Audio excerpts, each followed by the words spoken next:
And if you're not using it, you can earn from it. So again, no, let's talk about hybrid ownership, no, or what we call staycation that pays. No?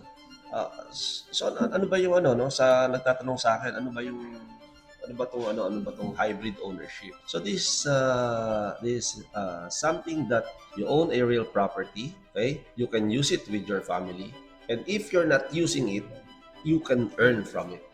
So ano po ba yan? Since this is a um, residential resort, so as a unit owner of a condominium, or let's say, kunwari meron ka ng sariling property ito doon. Meron kang lote and then nakapagpatayo ka ng bahay. So, syempre, bahay mo yun. You can use it with your friends, with your family, no? And if you're not using it, pwede po natin itong iparent through our company, no? So, meron po kaming ginagawang program ngayon, although hindi pa po siya nag-start. But of course, meron po mga lot owners dito and unit owners ng mga condominium. They are already starting renting out their properties.